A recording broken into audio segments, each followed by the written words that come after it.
Hello, everybody. My name's James. Welcome to another Planet FPL Clash of Correspondents, the first of two this week as we look forward to Blank Game Week 28. Let me first introduce you to our Chelsea correspondent, Gary Mantle. How are you, Gary? Hello, mate. I'm good. I'm here for the celebrations Yeah, of. of all of us winning this weekend. It's just saying off camera, the three of us have all had shit seasons this year, but we were one at the weekend. Feels a bit weird. Let me introduce you to our Everton correspondent, Sean Norton. How are you, Sean? I am good, James. Yeah, hope you are too, mate. Yes, very well. Thank you, mate. Right, I want to talk about managers first before we talk FPL stuff. Gary, this has obviously been a very important week for Chelsea. 3 wins on the bounce. Was he out of a job if it went wrong, Mr. Potter? I don't think he was, to be honest. I do believe that the board were gonna stick with him, and in reality, even though I'd swayed over to the sort of Potter outside, particularly after what we put in at Tottenham, it wouldn't really make any sense to get rid of him now. Like, what if, let's say that we had gone out to Dortmund, what would we be hoping to achieve? What's a new manager going to do? We might as well give Potter the chance to build something. He started building relationships with players. He started learning a bit more about the squad. You think at that point, the season's dead. We might as well let him carry on, even though, as a fan, it's sort of irrationally, because that's what we are as fans, I was on the Potter outside. Where are you now? Potter's all right. Like, it's no. To be honest, it's like he's at the time we were quite clearly playing a formation that everybody was saying this is the wrong formation. What's he doing? We were playing players that didn't want to play for the club, and this is like neutral fans are looking at this going like, I know from speaking to Tottenham fans, you guys were surprised at how bad we were when we went to Tottenham. You said yourself you've never seen a Chelsea team I that couldn't even bad. believe the way you set up tactically. Never mind that. Yeah. Exactly, and that's what I mean. And this is obvious to anyone that what we were doing was tactically wrong. And you're like, well, if he's going to carry on like that, then he might as well go. But he hasn't carried on like that. So maybe we're at the start of something. But the number of times that I've thought we're at the start of something, that I've seen little shoots like Liverpool away. It's like, oh, good, a 0-0 draw. That we were probably the better team. That's something to build on. But we didn't build on it. Started well in games like West Ham, didn't build on it. Dortmund away, put in a really good performance, didn't build on it. You're like, is that just going to happen again? Are we just going to keep on having these little shoots and then Well, never to building play on it? devil's advocate, wouldn't you look at most neutrals would look at the last week and say, you beat Leeds, you won at Leicester, you won a home Champions League game. That's what we'd expect of Chelsea, isn't it? That is what we'd expect. We've done nothing extraordinary, as has been pointed out by our own fans. We haven't beaten a team above us in the league, which means we haven't beaten a top half team yet this season. Is that right? Yep. Is that where you're going to give me the quirky stat that you're not going to beat Villa in game which No, oh no, no, they're not above you, are they? no. Yeah, it's not because of that. We'll come back to that. Yeah.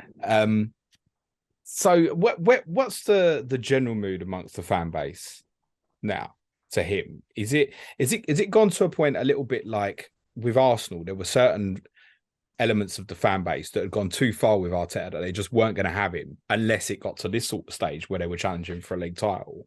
Is that where it's kind of going to be at with Potter going forward, do you think? I think there's going to be fans that are always going to, well, maybe they're probably going to be a bit unfair on him, but I think there's going to be fans that he's going to really struggle to win over until we actually win something or at least challenge for something. I was thinking like that the Dortmund game the other day. It's a round of 16 home game. We've had many nights like that, like down the years. Potter's never had a night like that. That's the biggest game of his career. That's not an exaggeration to say that. He's never managed in the Champions League, and now he's managing a knockout game in the Champions League. That's the biggest game that he's ever managed. So the difference in like him compared to where we think we are is still huge, and he's got like it's going to be quite hard for him to bridge that gap. I think for a lot of fans. So it comes down to expectations, essentially. This is when we spoke about when he was obviously appointed about the win all mentality and Chelsea moving away from that, which is, did they make their own bed in terms of having to stick with him? You basically said if the last week went bad, he'd still be in charge. Yeah, I think he would. And unless they were going to completely switch their philosophy and decide before the Dortmund game, if we get another manager and we can win the Champions League, I don't really think there would have been any point in getting rid of him. I don't know what what we'd be looking to achieve. We knew that we were going to have a period where we're not going to do as well as we have done, and obviously we've had a lot of success. So for us, not doing as well as you have done shouldn't be a disaster. Doesn't mean we should expect it to be 10th in the table. Even when we were discussing it, we were talking about, oh, what if you're 5th or 6th or whatever. 10th is just ridiculous for us, and all the stats about how many wins we've had in however many games and how many goals we haven't scored and like all of this. It's like, Sean, how do you see Potter as a neutral? More time? It's unacceptable that prior to this last week, they'd won 3 out of 17, right? There's those stats. Yeah. I mean, the squad of players that they've got, he should definitely been getting, more wins than he was. And there seemed to be the same sort of dynamic going on as what he had at Brighton, wasn't there? Where he was just struggling to put the ball in the back of the net, but he had a much arguably better players available. But the way I saw it was exactly how Gary sort of explained. It's like, where's the benefit to sacking him? Who are they going to bring in? What would they likely to achieve in the rest of the season? So unless they thought they could bring someone in that win on the Champions League, they may as well stick with him and see what happens. And I do think he'll come good for Chelsea, but it's all about what their expectations are, isn't it? Do they expect to win the league next season? Or is it just Champions League, which is getting harder and harder as each year goes by, isn't it, to qualify for? So I do think it was a good appointment for them, and I personally think he'll prove to be a good manager for them if given the time. Can I quote you, Gary? It's okay to not believe in the first man appointed for the long-term project and accept that maybe the football club got it wrong. That's right. So when people say, "Oh, you're just giving up on the project immediately because you're not winning a trophy," that's not true. We want a long-term manager. We just also see that maybe he's not the right guy. And I still think that, like, we've beaten Leeds and Leicester. We're supposed to beat Leeds and Leicester. Even the Dortmund game, this isn't trying to take anything away from Potter at all. He's the manager, but that wasn't a Potter performance. Like, they had more possession than we had. This wasn't like, oh, this is Potter's philosophy, like, coming to the fore. If anything, this was more Chelsea turning Potter into Chelsea rather than Potter turning Chelsea into Potter, if you get what I mean. Like, this wasn't like some possession based, or they can't get the ball off us fluid system. This was, we got ahead and took strikers off and shut up shop. Are you being conditioned to think you want a long-term project manager for a football club that's been so ingrained in win now philosophy for 20 years?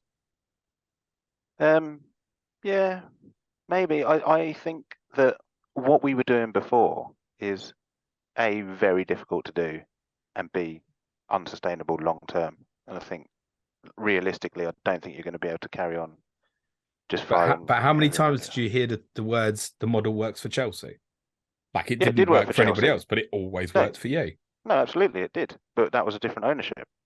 True. It's quite difficult to be that as ruthless as Abramovich, because it's almost as well like, I've said this about Potter. People go, "Oh, Abramovich would fire Potter." Abramovich would never have appointed Potter. Potter was not an Abramovich manager. Abramovich is a win now. Like, he'll chuck however much money it takes at someone like Zidane. Come and do it for a year. Don't start about chucking money, mate, because I mean that part of the ownership hasn't changed, or has it? That's true, but also there's like a lot of chairmen, maybe, I don't know, but they don't like to sack the manager, because then it also shows that they were wrong in the first place as well, doesn't it? Like, maybe there's a part of that. If Bowley got rid of him, then we'd all go, "Well, you're the idiot that appointed him. You've messed this up." Yeah, get that. But I also felt as a neutral that it would get to the point where at the end of the day he's still new and he's trying to win the fans over himself. That if the fans are going, he's got to go, and it was building where it got so far, I think it would have hit a point. Like, if you'd lost to Leeds, Dortmund, and Leicester, I think it probably would have been a bit over the top. That's my take on it.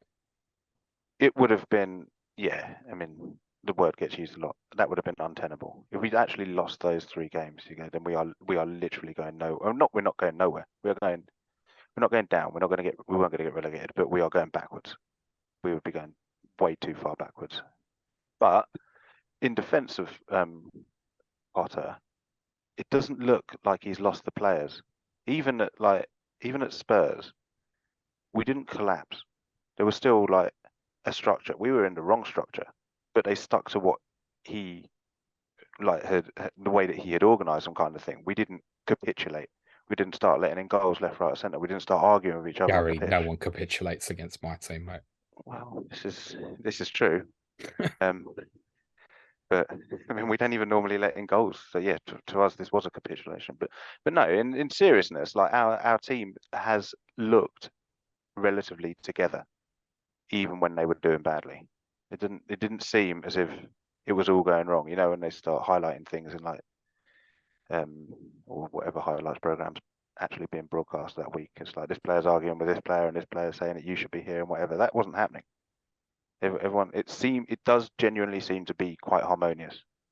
So I agree. I've seen can't certain say things that he's like lost. Kai Havertz has said recently, I think stood out, for example. And you think he's probably not the sort of one that would come out and be very vocal about it, and has been. So Yeah, and we know that in the past, obviously this was a very different dressing room, but everybody knows that it was the players who've got managers sacked in the past. They've literally gone to the ownership, which was a different ownership, and said, "This guy's not doing it. We need to get rid of him," and they've listened. true. And But then that maybe hasn't happened. maybe it happened this time, and the player's been told, "No, you better sort yourselves out because we ain't sacking him." I don't know. Well, if they have, then good. Then as long as we're pulling in the same direction, that should hopefully only be a positive. Because our players are good enough.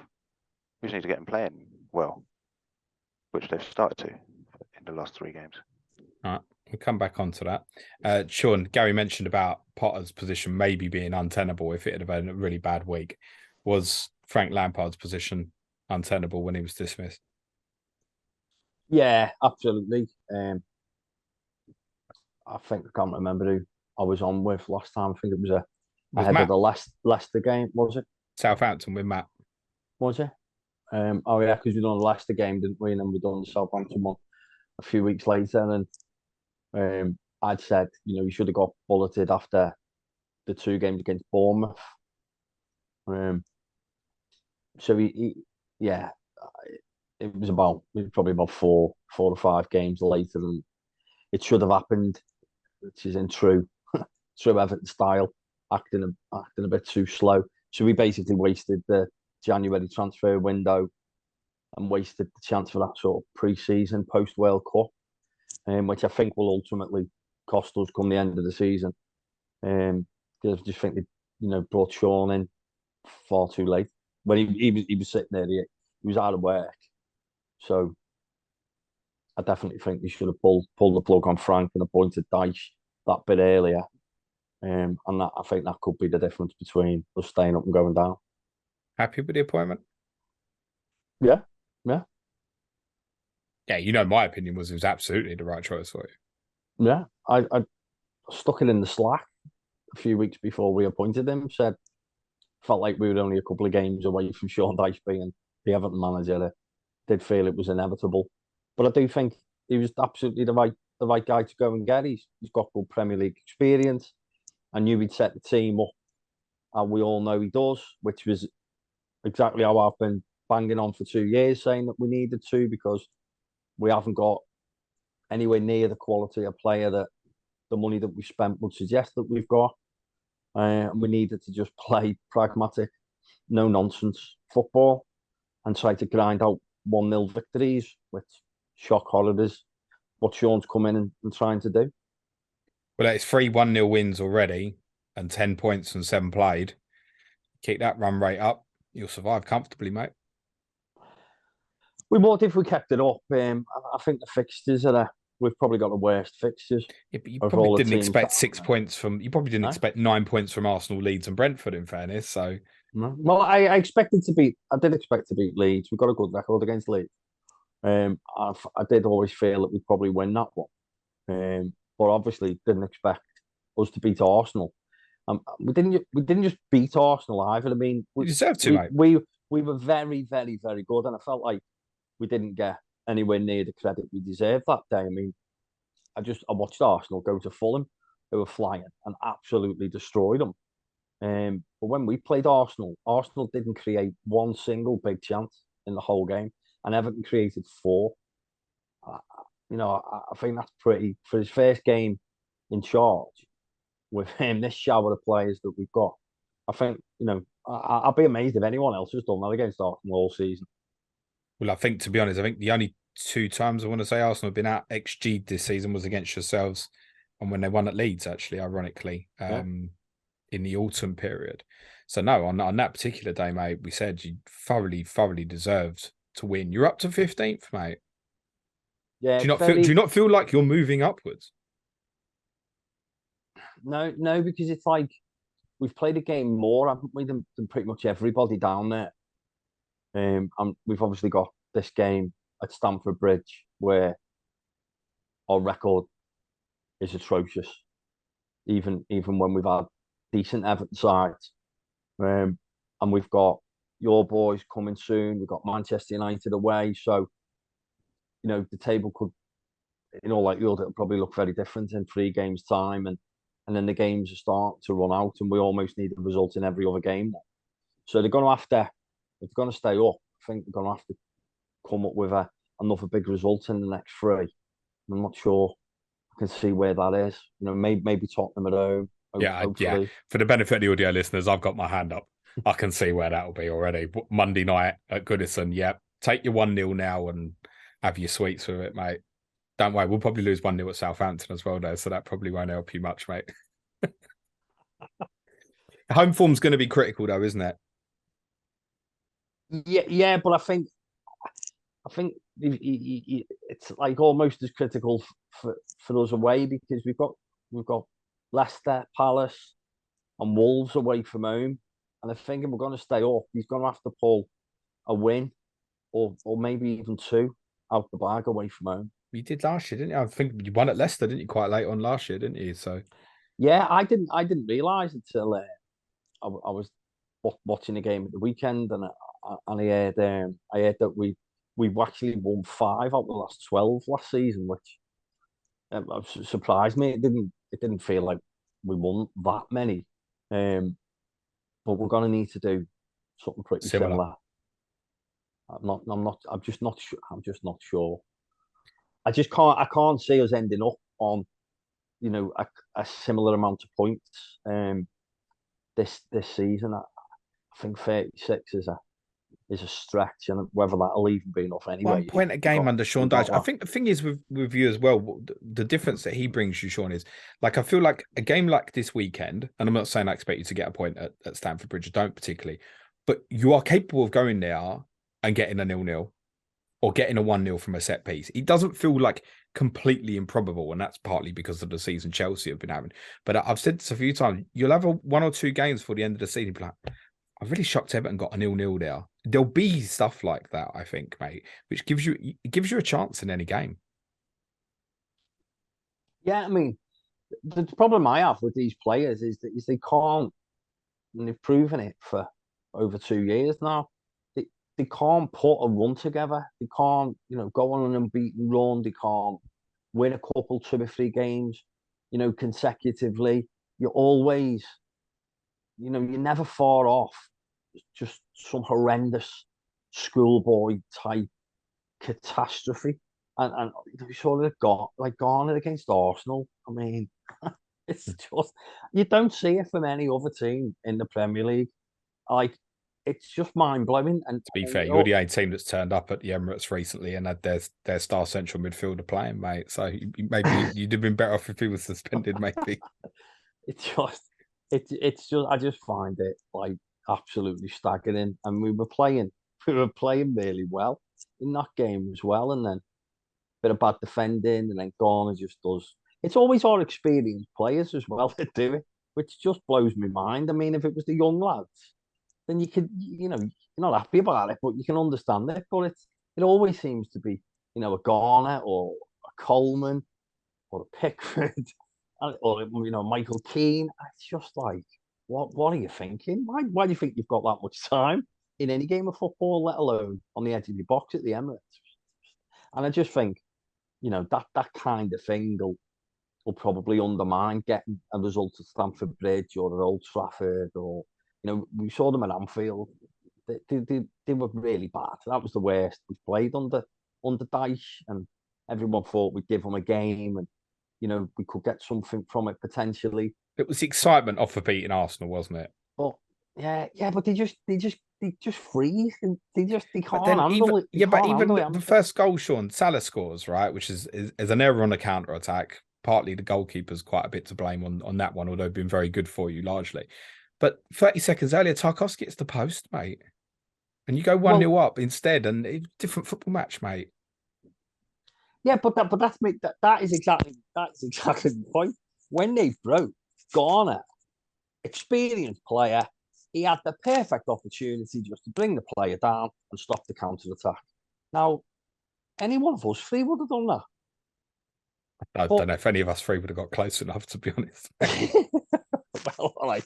But if we were, you've got to have that presence of mind. It's not rocket science, is it? You know your team got a corner. We all know Liverpool love counter-attacking. And then as soon as the ball's going, everyone does it. You bring the man down, you take the buck in, but you stop them scoring. But no, he doesn't. He lets it go. And then we play against Aston Villa, and he decides that being in the penalty area and coming in from the wrong side of a player to challenge for the ball, no, that's okay. Yeah, I'll do that, and gives a penalty away. And it's just, to me, it's just incredible. And I absolutely think he'd have got dropped. But there isn't alternatives. There's nobody to drop him. No, I get it. And this is the point, right? The reality is, there's a lot of that squad's not good enough, mate. That's part of the problem. You're saying, why can't they go on a winning run and stuff? I know, I think we all know there's a real lack of quality. But if you can keep this core 11 together or similar to it, if you can get DCL fit and stuff for the running, then Dyche gives you a chance in games. Gary, how do you view Everton at the moment? If you look at that at the weekend, Gary, it's 3 points. No, because they're going to come and they are going to do what you said. They're going to be organised. Like even under Benitez, they came to the bridge and got a point because they were organised, and we missed a good few chances, but they didn't collapse. They stayed in the game, and then they got a goal from, I can't even remember how they scored it, but I want to say you had about 5 kids on the pitch that night, Sean. Yeah, we did. Yeah.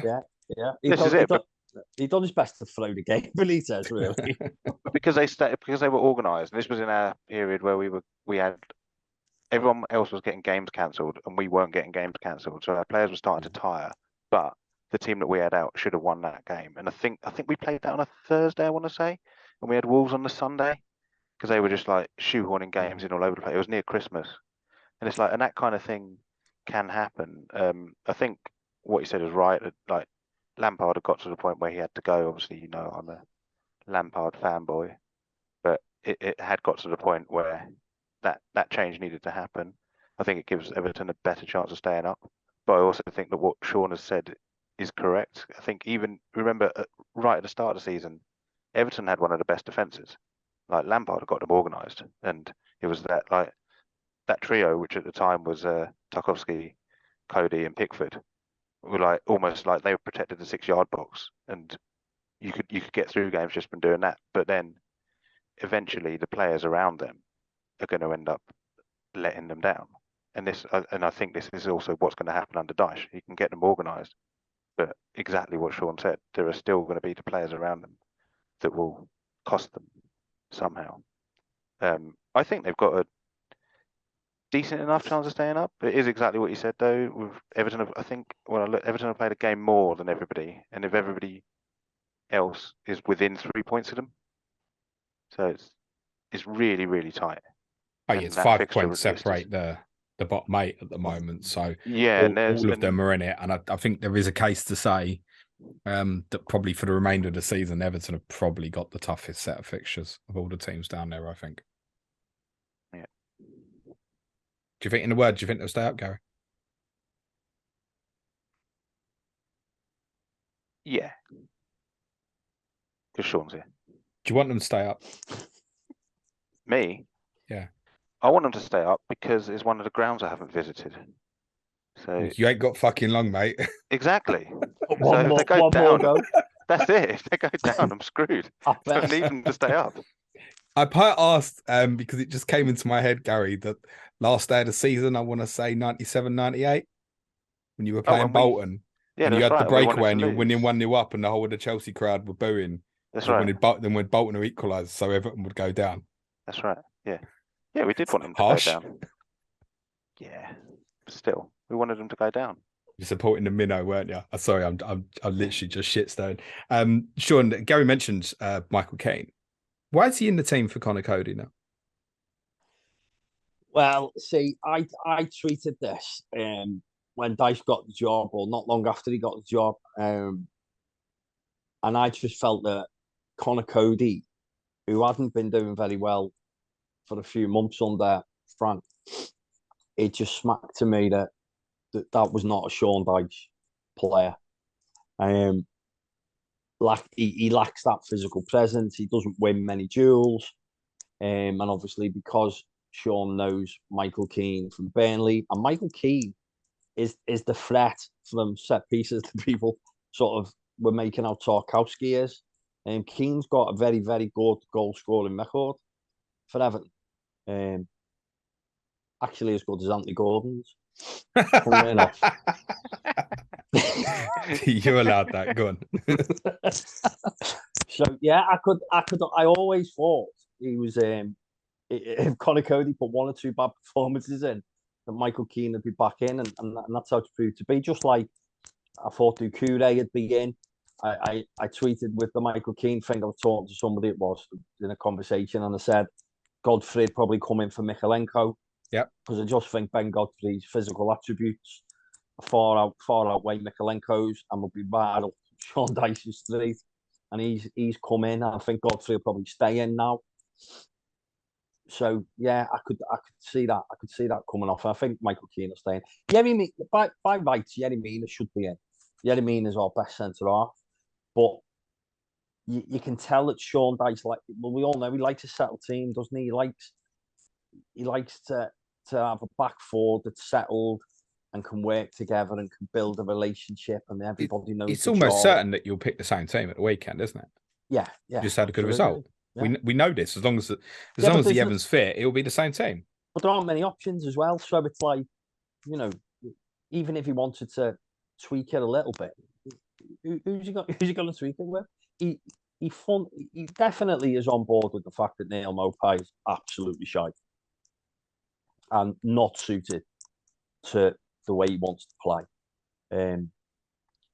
Say Ellis Sims is too raw, he's too young, and there's no other options until Dom can, get a few games in.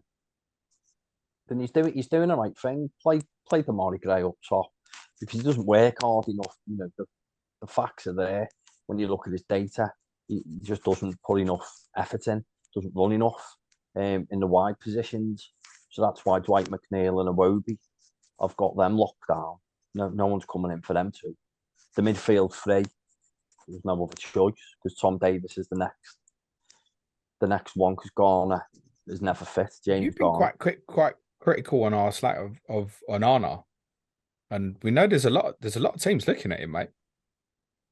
Yeah, they can have him. They can have him. Do you hear that, Gary? Yep, take him. We'll take anyone. You'll buy anyone. Yeah. If we can make we want to pay money for him. We can make a profit on Onana in the summer. I wouldn't be bothered if he went. I think he's right for a better team where he won't be relied on week in, week out. He's got time to develop. I reckon in 3 or 4 years he'd probably be a really good player. But I think for the sort of money we paid for him, I think we can get a couple of players that can come in and make more of an impact on the team. He's definitely a sellable asset that you've got at the moment. Yeah. Great. Yeah. Gary, I bought Ben Chilwell on Sunday night in FPL. I've done the right thing, mate. A couple of weeks too late. Okay, there's that. Yeah, fine. Yeah, no. But for now, have I done the right thing? Yep, absolutely. Is it clear as day? Pay extra for him right now. Yeah, definitely. He you watch until Havertz's goal at the weekend, all of the other goals that we'd scored, in the previous 3 games, I say all of them like we've scored loads. The 4 other goals that we'd scored, Every goal for the last 2 months, isn't it? yeah, they were all Chilwell assists in FPL. So he takes the corners now. Yeah. Ziyech is nowhere near the team finally, so Chilwell takes almost all of the corners. Scored from one against that was Leeds game. Dortmund, he assisted Sterling's miss hit, and it was also his cross for the handball for the penalty, and then he scored the one at Leicester. So, and when you watch where he's playing, he's virtually left wing. This is why I think it was. I don't know if it was the intention originally with Cucurella, but it's definitely the intention now because he can perfectly fill in that gap that's going to be there if Chilwell's coming forward. So we're basically set up for Chilwell to spend most of the game attacking, provided we were against a team that's going to spend most of the game defending, and he's taking the set pieces. So what more do you want? What people want that's more is called Reece James. Yeah, I've got him as well, but Have you really? Yeah. But I've been happy with my bench. That's why I did it on wildcard. I wildcarded at the same time as you, and I brought them both in because I didn't know that Reece was going to have whatever's wrong with him. Because I don't know what's wrong with him. It feels like there might be a little bit of porkies going on to protect him. It feels to me. And you know what? And I've said, as you've seen in the Slack, I've been saying that I think they're bullshitting about Mason Mount as well, because suddenly he had an injury that they said that it was the language that Potter used. Oh, he's had this injury, but he'd still been training, and it was an abdominal injury. And the picture that they'd put up of him training was him jumping over some hurdles. What's the last thing you'd be doing if you had an abdominal injury? Is that? And then we knew he was banned for Dortmund, and then suddenly he's not in the squad for Leicester, except he was pictured in training again. So I don't know what's going on there. I don't know what's going on exactly with Reece James. And to be honest, if Potter's coming out in his press conferences and he's lying, well, good, because that's what you need to do when you're at a club like Chelsea. Just say something like that and hope that the speculation That's just not goes part away. of the long-term vision, mate. It is It's not now. part of the project. It's part of our You have to be a project bit more him. honest. No. We need to also work on him. If you're with all due respect, but if you're Brighton manager and these things happen, it's it doesn't make big headlines or anything like that. And the Mount stuff is starting to creep in now with the contract situation. Are Chelsea trying to sell him? I think we are. I think we probably are. That will surprise a lot of people, mate. Well, I think the ownership want to sell a youth player because Why it's just pure profit. specifically? Because it goes down as pure profit. Yeah, because we didn't pay anything for them. So on the books, they're nothing. They're just wages. So you sell one of them, and it is just say if we sold Havertz, for example, we're still paying off another 50 million or something of Havertz because his price tag was so high. But if you sell Mason Mount, it's all profit, and he's our most. You would think part of the long-term project would be to have. I don't know if golden boy is the right word, but he obviously means a lot to Chelsea fans, right? Absolutely. He's your boy, right? Surely you don't want him to leave, even if he wasn't going to be first choice. Don't want him to go, do you? I don't want him to leave at all. No. I want him to stay. I hope they can work something out because there's a lot of games where I think we could do with Mount in this game. Like, for example, even away at Spurs, we really could have done with someone like him. Just another player to get in amongst your midfield too, make it difficult. It shouldn't be that difficult to make it difficult without Bentancur there, but we didn't. We played too many forwards instead. If one of them was Mount and he was just doing that bit in between the attack and the midfield, joining the two together. Plus, it's never been in any question how much he wants to play for Chelsea. Now he's had a bad season, but who's had a good season? Thiago Silva maybe, but otherwise nobody's had a good season. So goalkeeper. Which goalkeeper? Kepa's done all right, hasn't he? He's done all right. I mean, I've always said that we always used to say that he'll remind you why he wasn't number one. And there he goes at Tottenham. A shot from Oliver Skip is pretty much right at him that goes through his hands. I don't know. He saw it late. I'm not saying he shouldn't have saved it, but he did see it late. He was a little bit obscured. And to be honest, he has done all right. And I don't have a problem with him being in goal. And even now, like when we say we're going to look for a new goalkeeper, I'm like, well, I do also hope they have some of Kepa's attributes, because he's got a lot that actually works well for our team. He is much better for us than Mendy. I don't even know if Mendy's injured. He's another one where he Finger injury, is it? I don't know. I mean, he hasn't been in the squad at all. I think since the World Cup. The World Cup which he played in, he came back and he's not been in the squad. So I don't know what's gone on there. He's another one that's had a contract issue. Maybe he gets like 50 grand if he's in the squad or something, and Chelsea can't afford it. Yeah, we can't afford much. We've noticed, mate. Yeah. I take it you wildcarded Kepa in as well, then. No. So you went Chilwell, James on wildcard, didn't go Kepa. Yeah, that's right. If you were free hitting this week, Yes. and Potter says on Friday, Reece James starting tomorrow, which I realise he probably won't go that far, but if he says he's available, he's in the squad, there's a good chance he's going to start, right? If you could only get one of James or Chilwell for Saturday, who would you get? Chilwell. Like, even against Dortmund. So I know you've talked about a game at Tottenham where Chilwell was more advanced than James. Well, we played 4 at the back that day, so I think you can almost you can't just completely wipe it. But Reece had a player specifically playing ahead of him as well. He had Ziyech. Yeah. So he doesn't need to kind of fill that gap, so to speak. But against Dortmund, there wasn't another player there. And to be honest, Reece was pretty attacking there. If you watch Sterling's goal, Reece is about 5 yards to the right of him.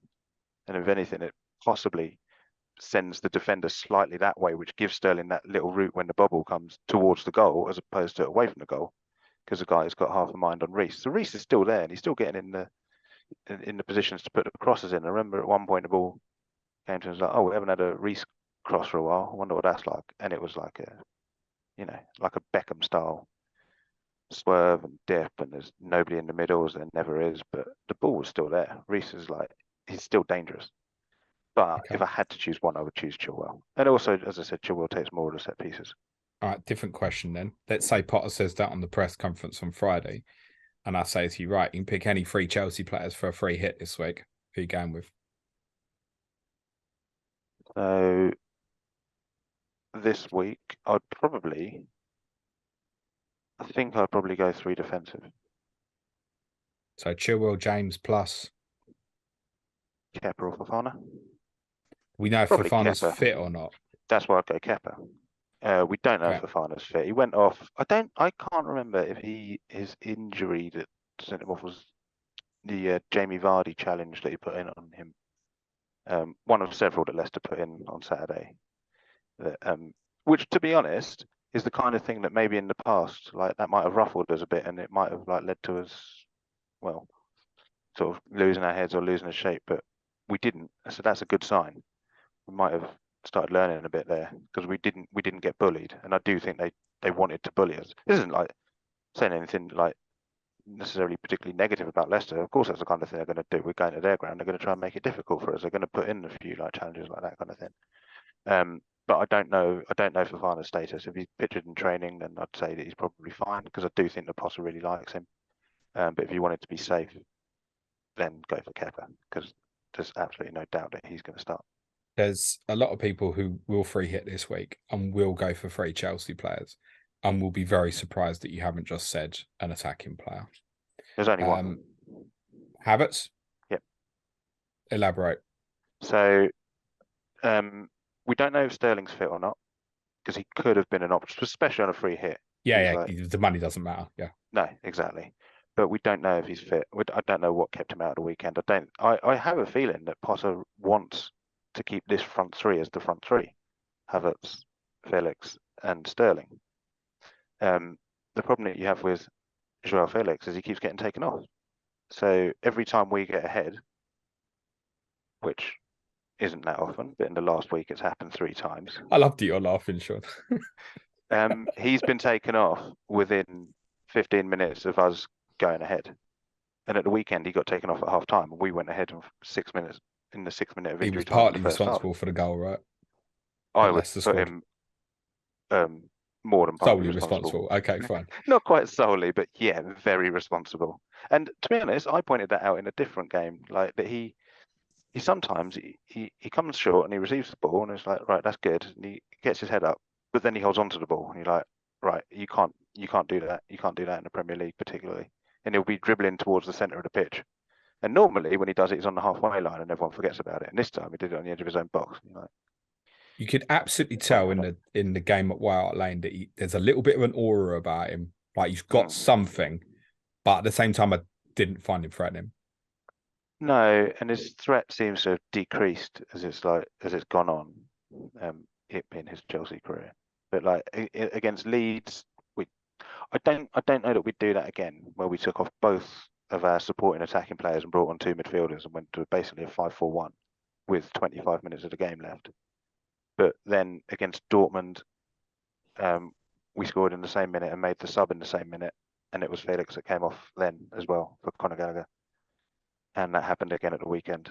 So Potter's at the moment pretty happy getting a goal ahead and trying to sit on it. Dortmund obviously was 2 goals, but that puts us 1 goal ahead in the tie. So it's the same situation. As soon as we're 1 goal ahead, Felix is getting taken off. I don't know, like when he last did 90. It was quite a while ago. He's usually first to be subbed. That's interesting. If you were wild carding this week, would you change what Chelsea you would have? Would you still go Chilwell and James, or would you go something different? Because if anything, it's even more enticing to go for Chelsea now if you're wild carded and trying to set up for the 29 bench boost. It would depend how much. Well, this is the problem, and this is what's going to mess me up, is that 29 bench boost if Reece isn't in the team. That's your problem. Yeah, it is my problem. It might be my really good problem that like gets me. Don't look at my team for solutions, or Sean's for that matter. But I don't know that I'd go Reece, but I think I'd still be looking defensive. Remember, we've scored fewer goals in the Premier League than Erling Haaland has scored in the Premier League this season. You scored 9 in your last 12, I think. I want to say. Was it? No, that's a lie. Everton have scored 9 in their last 12. You've conceded only 9 in your last 12. Well, our defence is pretty good. We're 4th best now. We were joint second at one point, but we've let in 1 more than City and Arsenal, and Newcastle have got the best. But our defence is all right. As I say, we never. Don't think anyone's arguing, mate. I think everybody wants something Chelsea defensive in FPL now, mate. And Chilwell's the best one to go for because he's also got the attacking threat. And if Fofana's fit, he's good because he's cheap. Kepa is nailed. Reece, if he comes in, will be a bit of a differential, which is what I'm hoping happens. Other than that, obviously Thiago Silva's injured. Koulibaly is probably going to play a lot at the moment, but what would you say to those who got Badiashile? Have they got a Bennett? Yeah, basically. Tough, isn't it? Because I think Potter looks like he's trying to get some continuity going.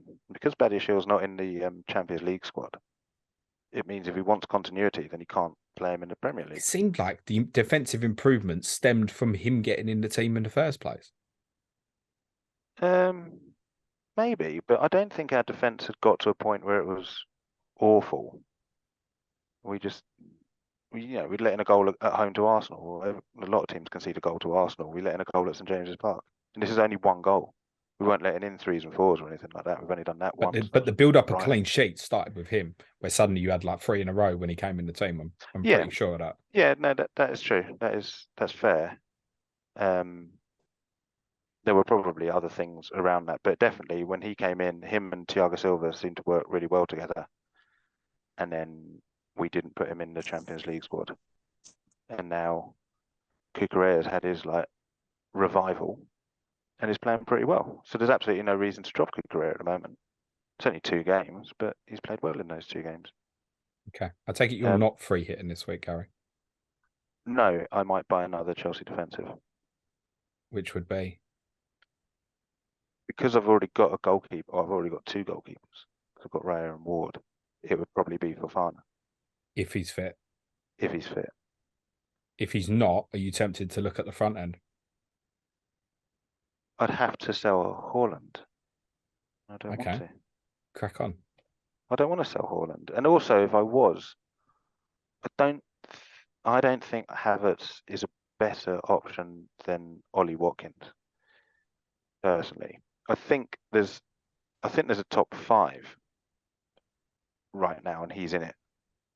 And that's based on people like me not wanting to sell Haaland. He's by default, he's in the top 5. And Kane's in the top 5 because of his talismanic status. And then there's Tony, Watkins, and Havertz. Okay. Let's say you went a bit rogue and you decided to wildcard a couple of weeks ago and didn't have Haaland or Kane and therefore weren't going to buy him now. And you went for Tony, Watkins, and Iheanacho. What kind of idiot would do that? That would be me. And you wanted to buy Iheanacho. You wanted to sell Iheanacho and you wanted to buy Havertz or Isak. Who would you buy? I'd buy Havertz. Havertz is like almost. Thank you very much. See you next time, Gary. He's almost certainly going to play 90 minutes every game. He doesn't get taken off. We take off the players around Havertz, but we almost never take him off. And he's a penalty taker. Havertz will be popular, Gary. At the end of the day, you've got a nice home fixture this week. You've got 2 home games in 29 as well. The fixture at 30 away to Wolves is reasonable as well.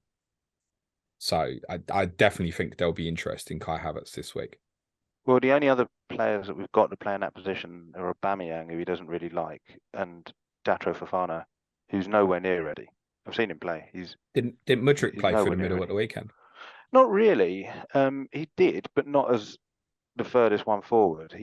I thought he played more as a 10 personally. It was very fluid, and this is what I think we've wanted to have for a long time. Where you have Felix, well, I mean, in his mind it's Felix, Havertz, and Sterling, but whoever it is, they should be able to interchange. Because we don't want Havertz just stood up there, like trying to be, I don't know, well, Lukaku. We don't want anyone trying to be Lukaku, but you don't want him to just be a 9. You want him to be dropping forward. You want him to be linking to play, and then there's a gap in behind him, which we used. And this wasn't shown on whatever they called the thing on Saturday night. But one of the offside goals that we scored was from exactly that happening. He comes deep, Mudryk runs in behind, and he gets put through. Yeah, that one was actually given by the linesman, and then the other offside goal was quite a good move, and then it was Felix that was in the middle. So we've scored 3 goals, only one of them counted, but with 3 different players being the one that's in that sort of centre forward position. So if Sterling's not fit for Saturday, could Mudryk be punted for a free hit? 6.5 in midfield. And what's interesting as well, it feels like there are not that many midfield options. If you remove Arsenal for a second, there aren't that many midfield options for free hitters this week, it doesn't feel like. No, and I'd say for a free hit, you probably could punt him, but he's always, if we're not playing well, the chances are he's going to be one of the ones that comes off. I hear you. Sean, what Chelsea players you got at the moment? No one. Are you free hitting this week? No, because I'm on it. I've just done it. Did it go well? Because no. I got fucking Mo Salah, man. Fucking does my head in. Well, that's your fault being an Evertonian and getting a Liverpool player serves you right. Little bugger. I had him. I had him for most of the season. He done absolutely jack shit, and then stupidly thought at home to Man United was a difficult game, so I bin him. Runs wild, doesn't he? No, I thought there was like a really big score to get this week, like free hit. But yeah, typical. Anyway, we won't be using it this week. No. Are you thinking of investing in Chelsea yourself this week? No, I don't think I will. No, I was looking at it several weeks ago, but then I've ended up doing other stuff, and no, I'm not sure. I'm not sure I'll go there now. Okay. Any Everton in the squad at the moment, Sean? God, no. James Tarkowski is not lingering from the game week 25 double or anything, is it? Or was it game week 24? No. It wasn't even ever. I was on Twitter telling people not to touch Tarkowski or McNeil. Ironically, McNeil's done all right the last couple. I'm going to presume if you were free hitting this week, or if someone was asking, you would tell them no Everton. Absolutely no. Any love for Pickford in goal? No. Any love for Demarari Gray, OOP, up front, cheap? No. No, not I'm, with wait, I'm wasting Chelsea my away. breath, and Chelsea away, Tottenham at home, Man United away. what would you say to someone, Sean? Let me ask you a different question then. What would you say to someone that there'll definitely be people who got Tarkowski, and actually he's got a couple of 8-pointers in these 1-0 wins to go with obviously the 15-pointer against Arsenal. So if you do nick a 1-0, like, it's every chance he'll be in the bonus as well, it's looking at the moment. What would you say to a Tarkowski owner who had 11 players for this week and had the money in the bank to move that to Chilwell? Yeah, you do it. Simple as that, is it? Yeah, absolutely. Okay. Doesn't help you that obviously there's no double in 29 either. So you don't want to be bench boosting. With respect to my team, I don't think you want to be bench boosting Tarkowski in a fixture like that when the chance are you might be bench boosting with Kane as well, actually. Yeah, I mean, I think the only shout is sort of if somebody's looking at like wild carding, round about the 30 mark, then I'd be tempted if you gotta make up a bit of ground. I'd be tempted on Michael Keane. I was going to say, yeah, that's probably what you'd say now, isn't it? 0.1 cheaper than Tarkowski. I take it you think he'll stay in now. Yeah, I definitely think he'll stay in, and he is definitely a threat. He should have scored against Brentford actually. Raya come out flapping at a free kick, and if Keane had got it on target, he'd have scored. But that's the type of threat that he possesses. He'll score. I reckon he'll score a couple of goals between now and the end of the season. You'll never start it, I don't think. That's the only thing I'd say. But then we've said this before, having Sean Dyche defensive cover on the bench, we know this from Burnley historically, he's definitely not the worst place in the world to be. So, yeah, I think maybe for those wildcard 29 or wildcard 30, looking for, I want someone who's kind of 4.2 under who's going to play every week. Yeah, sure. It would certainly be a big differential to Tarkowski now as well, who's liable to lose value because I think others will probably go and sell him, therefore. In closing, Sean, do you think you'll stay up from here, mate? No, I don't know. Gary, do you think they will? You already asked me, and I said yeah. I think these results you've had, Sean, have been important. I'm still worried for you. I'll be very, very honest. I mean, it's going to go down to the wire for you, but you've definitely got the right man in charge. Gary, have you given up on Fulf? Absolutely. Like we didn't have like the most difficult run between Liverpool away and Tottenham away, and we just completely blew it. That's when we needed to stay in touch. And you think even if we had won like Fulham at home and Southampton at home, that'd be 5 extra points, and you think we'd be in touch. And then you might think with the momentum building, oh yeah, we've got a good chance. We're too far off. I don't think Tottenham have had a particularly good season, but league-wise, it's still a lot better than ours. But it's something Results. like 11. Yeah, but it's something like 11 points. I don't know how many it is because I've given up, but I know that it's enough that we're not gonna do it. I can't see. Do you think Liverpool? Do you think Liverpool are still in contention for fourth? Yep. You're 5 points behind them, and you played them in like 2 weeks. Right. So if we're done, as I said, and beating Southampton and Fulham, we'd be level on points with them and playing them in 2 weeks. And then I'd be going, right, we can put some pressure on. We can't put pressure on because there's too many other teams there as well. There's Newcastle are in there. Okay. Liverpool, listen to me. Hear me out here, right? You're on 37 points, 26 games. You've got 3 home games coming up. Are you capable of winning them all? Not saying will you. Are you capable of winning them all? Capable, yeah. Right. That's 9 points, puts you on 46. My team's on 48. My team will probably get beat 1-0 twice at Southampton and Everton. Then you'll be 2 points behind us, same games played, and you'll also be above Liverpool because you'll have beat them. All right. What about Newcastle? That's a different problem. But you'll be in contention, mate. You can't tell me. It's not. I think, look, you've got 12 games left. I think realistically, you've probably got to win 10. But everybody else above you shit in the bed as well, mate. That's not the butt I thought you were going to put in. What butt did you think I was going to put in? Still in the Champions League. I mean, that's definitely one way of getting in it. You're more likely to win that competition than you are to probably finish top but we're 4. probably there is going to come a point where if we had to choose a game to pick our strongest team in, we're going to play it in the Champions League. Yeah, but it might be if you have these 3 wins. So you've got 4 games before you restart in the Champions League, right? If you win them all, that might change things a bit, mate. And let's not pretend you've got a small squad, right? No, got a small Champions League squad. That's your fault. That's UEFA's fault. They're a disgrace, that You lot. can only blame yourselves for that. Just quickly, Yeah. Gary, thoughts on the spending? There's been a lot of criticism from the outside. How do you feel about it as a fan? Did you have a point yourself? You like enough now, or No, because it was fun, because it wound everyone else up. no? I get But that. It's got to also, be fun when you're buying footballers. it Sean will is. tell you about that. It doesn't always go so well. But we know that there's a few that are going to go. It's just that we were in a position to bring players in before we let go of them. But we know there's players that are still in the squad who aren't going to be there. Now, we could have done it the normal way and sold them first and then brought players in, but we decided not to. And now we've got this fat squad that Potter has to manage, and he's starting to get to grips with it by the looks of things. And to be honest, if it means he has to upset someone like Mason Mount, then fine. If it's better for Chelsea, that's what I want to happen. As much as I love Mason Mount, if the outcome is whatever is best for Chelsea, then that's what I want. Same way that I can tell you that I'm Potter out, but actually I want Potter to win every game for the rest of the season, obviously, because that's what's best for Chelsea.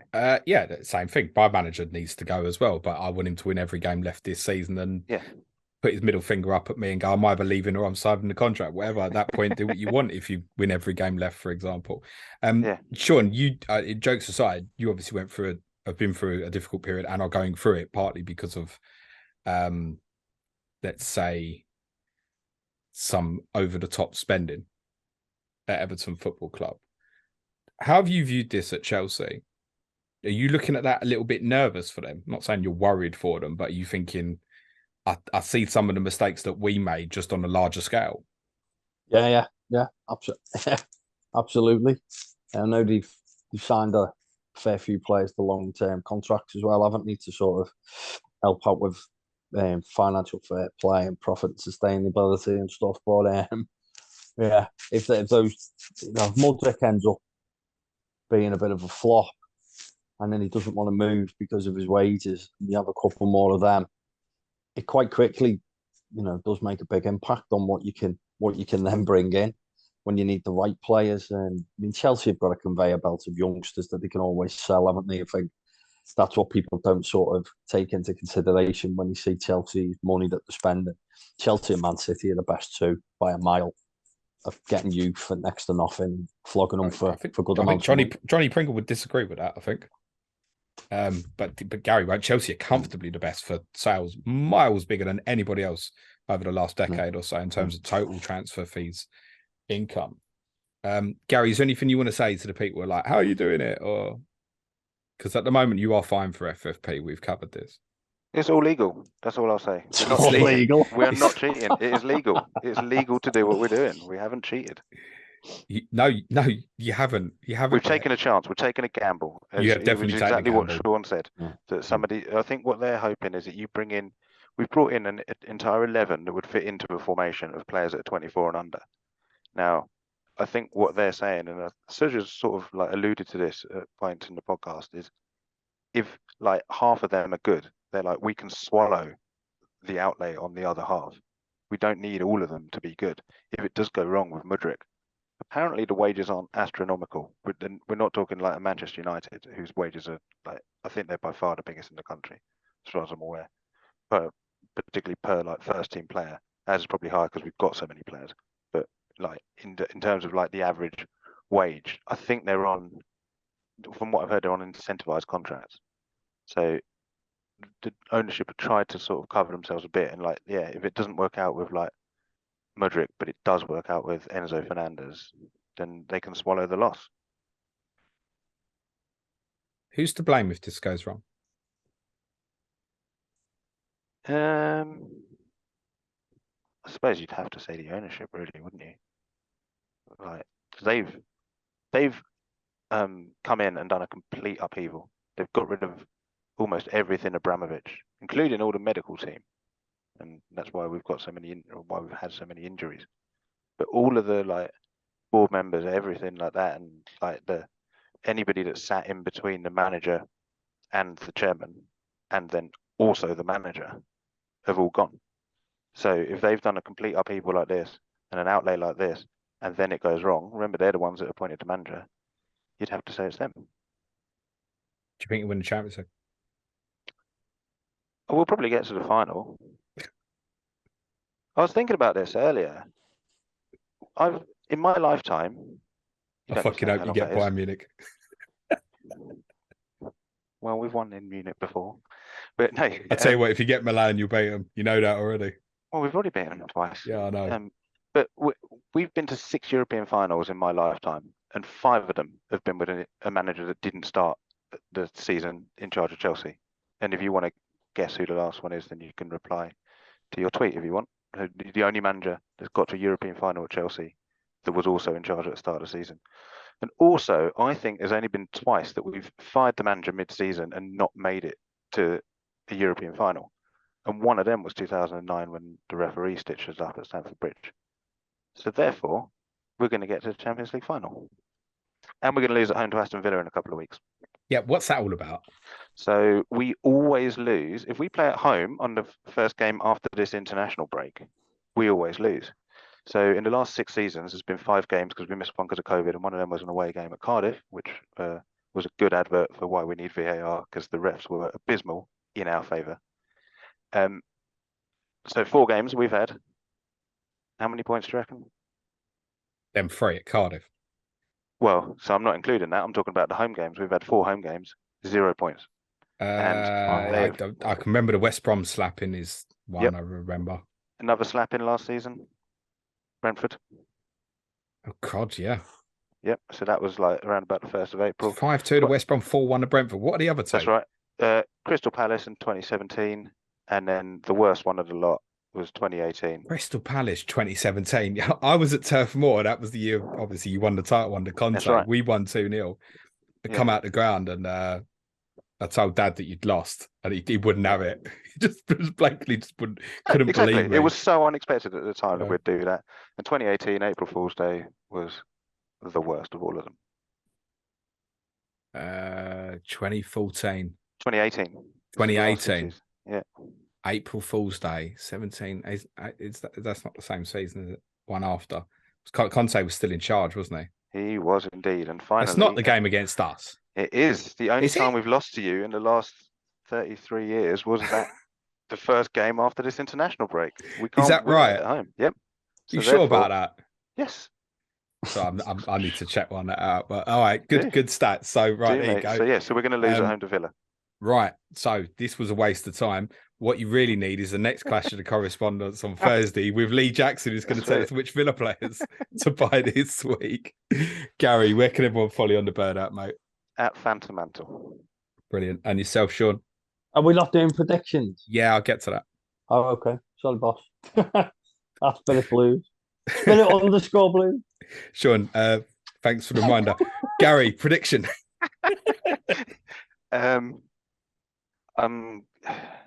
I don't know where we're going to get a second goal from. So I'm going to say 1-0 to Chelsea. Sean?